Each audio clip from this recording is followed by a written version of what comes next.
Hello everybody, Bomberman is so sick, dude. It may not always be faithful with the games, but for the 70% in this, that's pretty damn close. Combine that with stories that go further than given credit, lovable characters that grow and learn, and its incredible animation.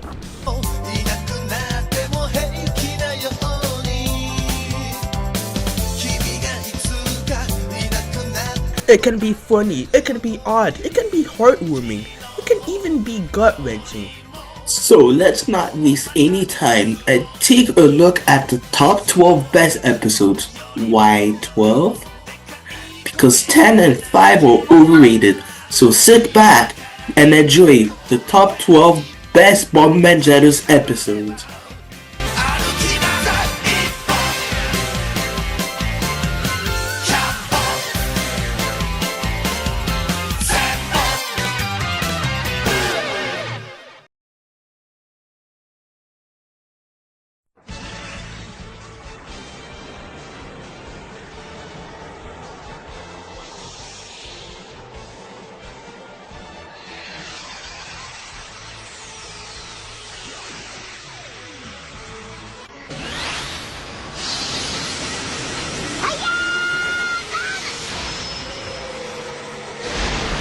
The idle Bomberman.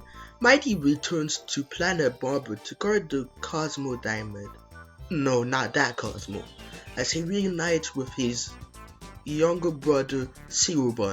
Mojo, however, leads his army to steal the diamond with the help of his heat cannon, and so Zero Bomb has to help his older brother out despite the danger. What I like about this episode is that it doesn't really fall into the traps of the first episodes, and even if Mighty is a bit annoying, it makes sense seeing as how he's still new to the whole Jeddus thing. It also blooms what would be the bond between Mighty and Zero, but also the show's fascination with Mighty, which it's a lot. It gets a lot. The only thing that upset me is out of this episode's reach is the fact that for this episode, the one thing people always talk about is the fact that it uses Seinfeld music. Seinfeld this, Seinfeld that, Seinfeld oh, Seinfeld ah. Seinfeld.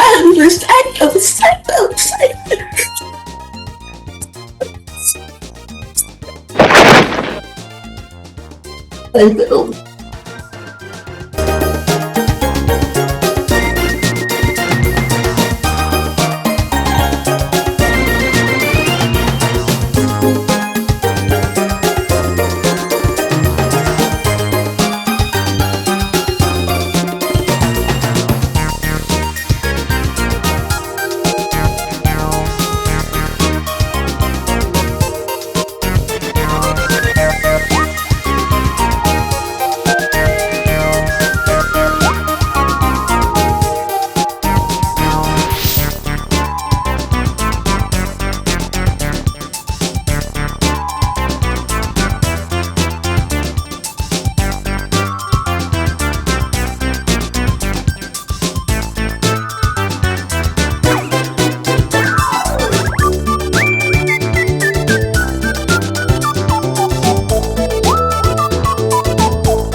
talking with Ryu. When everyone else is sick, it's up to Ryu and Birdie for this episode's adventure. So it's actually really funny to see how every time Birdie tries to get his hands on Ryu, some Karen comes and thinks Birdie is a jerk. It's a really simple and effective running gag done really well. Honestly, it's a really funny episode that manages to get the perfect number of laughs from such an unexpected pairing like Birdie ordering a Louis translation book to try to understand Ree. That's really hilarious. The villains were also a riot, especially Mojo. He's like an egomaniac who thinks he's way better than he actually is. How can you not love that? And while I wish White Barber wasn't as much in this as he ended up being, he still provided some great laughs as well. It's an awkward, hilarious time to be with someone you don't usually hang out with.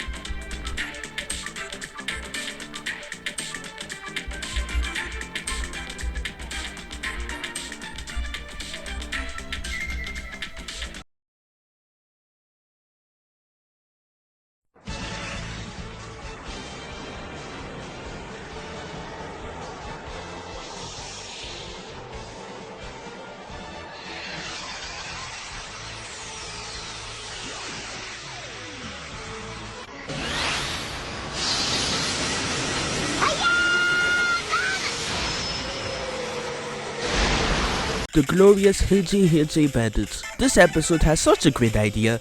Why don't we get to see the lives and perspectives of the villains where they're not trying to mess with the Jedders? On paper, that sounds like it has a lot of potential. I mean, you know you're in good hands with the way they integrated the intro into the episode. This is a collection of great gags, like the one about the Hiji brushing their teeth with their mouth open. That one got chuckles out of me. But they really could have chosen a better mustache for this one Hiji. It's kind of concerning. But the best part is the movie Mojo made. It features him as an ultimate Giga Chad. Maybe you might even say he is a Sigma. God, I hate myself. While having evil deformed looking versions of the Jedders. Well, except for Zero, who looks like a character from JoJo's Bizarre Adventure. Needless to say, the Hiji aren't happy because narcissism, but I for one greeted with open arms for how much of a masterpiece it truly is. But like I said, this is a wonderful idea, executed flawlessly, unlike their plans to defeat the Jedders.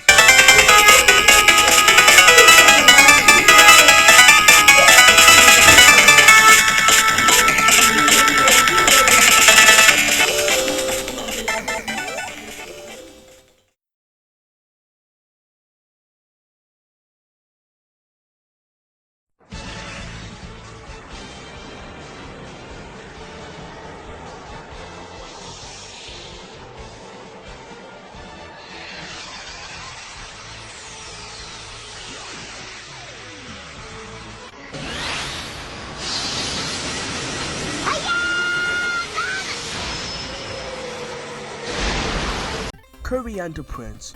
Just like how there are many Bombers, it makes sense that there are many Dodonpas as well. And this is what this episode is about. Finding out more about Bongo species as well as a whole what Dodonpas are like. And their fond love for curries. Especially curries that look like the type a certain meat bird would be pecking away. Samambo Kongaragacha, Bosanova Bichi, Bongo Dodom. That starts, now get on with the plot. Like the number 10, this just has some great gags. Gegu's sufferance is absolutely hysterical, and in fact, so is Mojo's sufferance. This episode certainly helps maintain sentimental feelings.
a fierce battle B1 Grand Prix and the episode right after. You know how battle mode is sometimes seen as a competition? Well, here is Bomberman Jeddo's turn, although I'm surprised none of the Baku-guided Bomberman anime did this. Not even the one with the V. But anyway, a lot more of Planet Bobber gets to be explored, and an episode like this always allows a lot of character-based gags, which allows to focus on the weird and absurd of characters, like what they did with Pretty Bob. A bunch of cheerleaders and even put in Oh, Momo-chan ya! Momo-chan! 博士何見に来たのよ。 scenes are especially お、 engaging, ちょっと、この飴おいしいじゃん。 which the episode does really well. It's also あれが宇宙に一つしかない優勝カップか。 anticipation and dread to see 優勝カップは無償軍団がいただくぜ。 はあ、あれがマイティの弟か。おやぼん、大し and it has a whole lot of action. It's definitely a ring worth entering.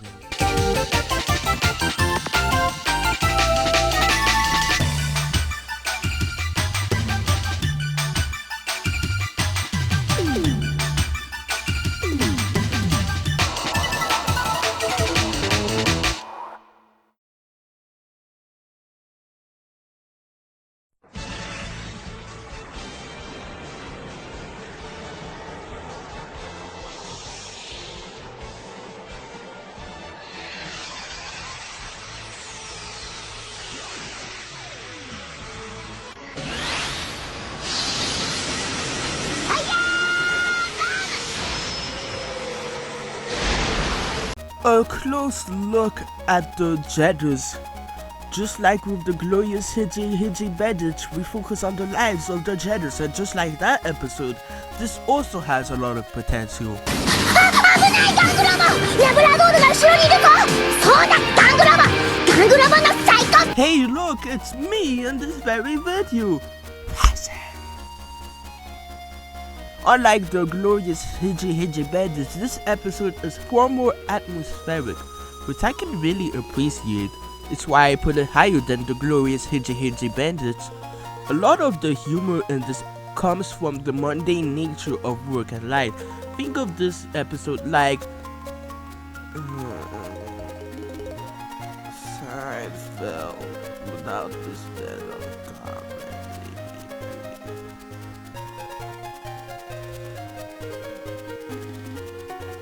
Or French, but I like that since it gives this episode a unique flavor, and it also reminds me of Cowboy Bebop, like an entire slice of life anime condensed in one episode, like Pop-Tart. Wait. Although I need to ask, why does Gangu need to do the exercise? He's a robot, he doesn't need to do any of this.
Max comes back to life. Max is a really interesting character in Jedders, and this episode is proof of that. It's a mix of amnesia and a character study as we, the audience, find out along with Max himself. It is emotional, it is gut-wrenching, and only funny in the beginning, but it leaves you asking, who is Max?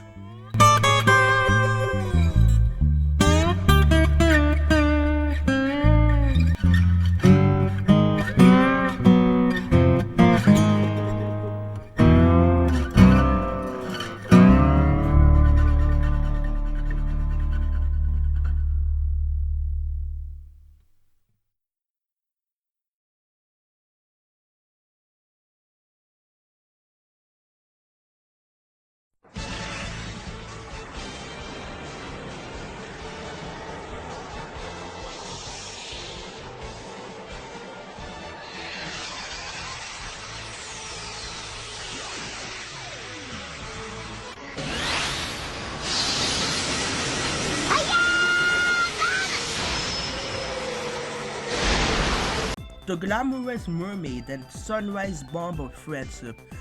Here we go, a lighter bunch of episodes to cheer us up the mood from the number 6 pick. When having a bratty spoil you the villain, you can either do nothing, like with Sonic Lost World, you can either go too far, or in the case of this episode, hit the right balance by seeing what makes her annoying to Hiji Bennett and Mojo, but also funny to us. But what is just as funny are Gangu and Bongo in this episode, quitting the judges for another job only for Gangu to fuck them both over by missing being in the team but refusing to admit it, which is funny. But it also manages to show how both are really important to the team, which is really heartfelt. It also goes as they help Zero Bob develop a new Bob, one that is Mermaid's Barber's weakness, and that's not thanks to the underwear and drum, but the underwear is majestic. I'll buy 20 of those, thank you. Friendship, water, desert, and electricity somehow managed to make one kick-ass concoction of an episode.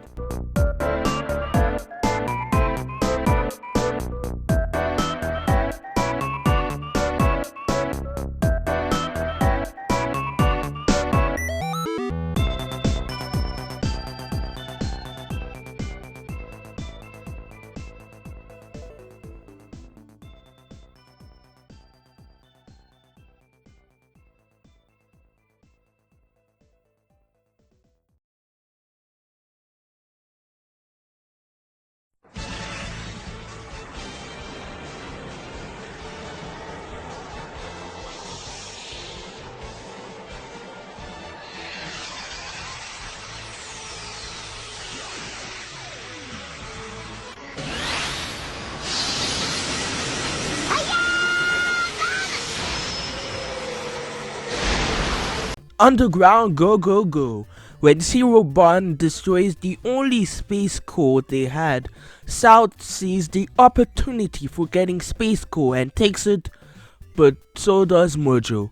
So what you get is a wild goods cheese, which is pretty fun to watch, and I'm pretty sure there is somebody out there who can relate to Zero having to go to the bathroom more than ever, but no bathroom is in sight, even if this isn't as pushed as much as when Wacko had to go through with this. It's still kinda funny though. The whole episode is pretty funny, honestly, with unexpected life philosophy, and the payoff for the meat makes it worth it in my opinion. There's no better way than cave digging for a laugh riot.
3,000 light years to find Mother and protect Charabomb. You know those stupid movies where they have the big tough actor guy look at little itty bitty kids and wacky hijinks ensues? Well, this has nothing to do with those, and is more like if you took Yoshi's Island and made it with more emotion and funny. Ain't I stinker? Well, anyway, you get to really feel the relationship between Zero Bomb and a baby elephant, while you're also getting to see how it develops. We also get to see the opposite of Mojo and the Hiji bandits, known as Ako and the Chiche bandits. And let me just say, they are loads of fun. I honestly wish they were in more episodes. The fact that this episode contains 2 antagonists is a breath of fresh air. Someone other than Mojo, in this case the Charabomb police, a bunch of police dragons who wear ties and take themselves way too seriously. And I also find them great. But can somebody please tell me why both Eiko and Mojo have such big bulges? Why?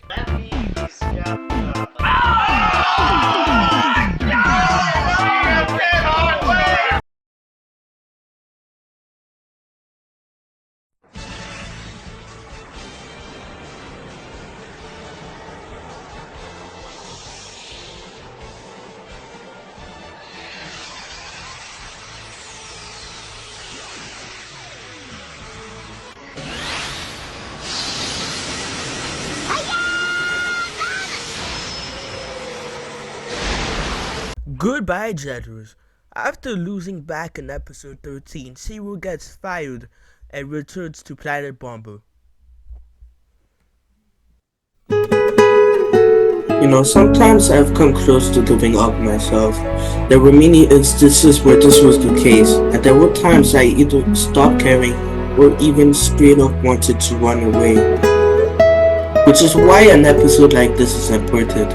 It's important to show how one slip up isn't the end or be all to failure. When we run, sometimes we fall. It hurts no doubt, but the thing is, the world still went on. Just as long as you move forward and even learn where you went wrong, that's the key. Now I have this episode and a boy named Charlie Brown to thank for.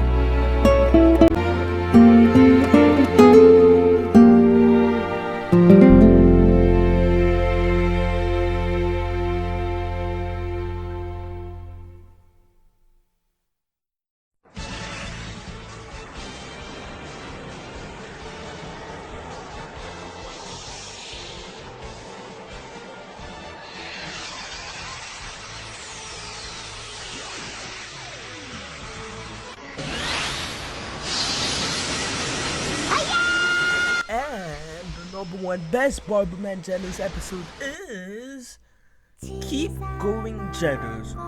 Everything you could ever ask for in a finality is here. All loose ends built up from the last couple of episodes are tied in one beautiful knot. The mighty Zero thing is finally satisfyingly given a resolution.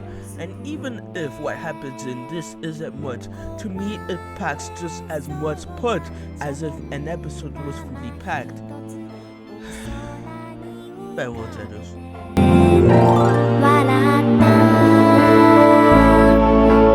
いつからか追いかけて今僕どこ